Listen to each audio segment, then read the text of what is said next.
ఈ రాష్ట్రంలో ఏదో అయిపోతుందని కేంద్రంలో చూపించడం కోసం ఈ ముసలి విజయసాయిని పక్కన ఒక ఇద్దరు ముగ్గురు ఎంపీలు చోటా మోటా ఎంపీలు వేసుకొని రాష్ట్రంలో ఏదో జరిగిపోతుందని రాష్ట్రానికి చూపించడం కోసం ప్రెస్ మీట్ పెట్టాడు. చెప్పండి, ఫలానా నాయకుడి మీద దాడి జరిగిందని ఏదో ఆవేశంలో అలా ఉత్సాహంలో చిన్న చిన్న ఏదో సంఘటన జరిగింది, దాన్ని అంతతో కట్ అయిపోయింది. మరి లోకేష్ బాబు గారి మీద జూమ్ మీటింగ్ లో ఈ పిల్లి పొలమైన వంశీ వచ్చి మాట్లాడితే నీ ఇంట్లో నువ్వు మాట్లాడిస్తే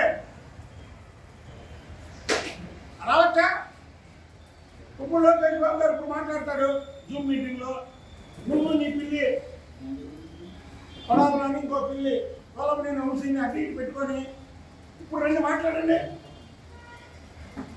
అంటే ప్రభుత్వం అంటే ఒకలాగా, ప్రభుత్వం లేకపోతే ఇంకొకలాగా.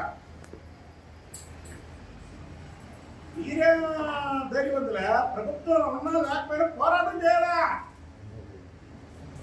మీరు పోరాటం చేయాలా? ఇదే పిల్లల్లా మాట్లాడతారు సార్. మీ మీద ఏ సంఘటన జరగకుండా పిల్లల్లా మాట్లాడతారు. చంద్రబాబు నాయుడు గారికి అవి ఎన్ని రుద్దుతారు.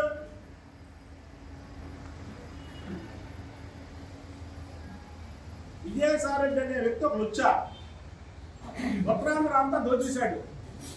ఇప్పుడు మీరు చేసిన కబ్జాలన్నీ కూడా బయట పెడతాం. మేము చట్ట ప్రకారమే అంటాం, చట్టం ప్రకారమే యాక్షన్ తీసుకుంటాం. అదే చంద్రబాబు గారు కానీ, పవన్ కళ్యాణ్ గారు కానీ, నారా లోకేష్ బాబు గారు కానీ కనుసైగ చేస్తే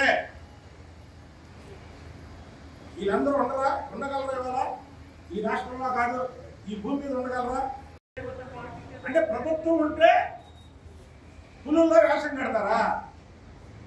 ప్రభుత్వం పోగానే మీ నిజ స్వరూపం పిల్లల్లో బయటకు వచ్చి అంటారా? మాకు గుర్తుపెట్టుకోండి, మా నాయకులు చెప్పినట్టు మేము వింటాం. అంతేగాని మీరు ఈసారి ఏదో 2014 నుంచి 2019 వరకు చంద్రబాబు గారి మీద, లేదా లోకేష్ బాబు గారి మీద, పవన్ కళ్యాణ్ గారి మీద ఇష్టం వచ్చినట్టు మాట్లాడడం, లేనిపోని ఆరోపణలు చేయడం, లేదా సోషల్ మీడియాలో మీరు ఏదైనా చేయడం చేస్తే మాత్రం ఊరుకునే ప్రసక్తే లేదు. అలాగే ఇంకొక విషయం చెబుతున్నాం, వల్లభనేని వంశీ అనే వాడు మాత్రం వాడు మాట్లాడకూడనే మాట మాట్లాడాడు. వాడిని మాత్రం క్షమించే పరిస్థితే లేదు ప్రజలు. ఏడే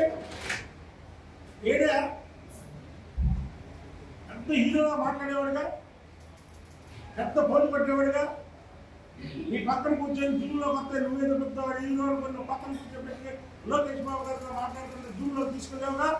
ఏంటి ఎక్కడున్నాడు? ఒకసారి నువ్వు కలుపు, ఒకసారి ఫోన్ చెప్పి నాకు ఫోన్ చెప్పి ఒకసారి వల్లభనేని వంశీతో ఫోన్ చెప్పి మీ ప్రభుత్వం ఉన్నప్పుడే 3 సంవత్సరాల క్రితమే నేను చెప్పా వల్లభనేని వంశీకి దమ్ముంటే నాకు ఫోన్ చేయమని నేను చెప్తాను అని.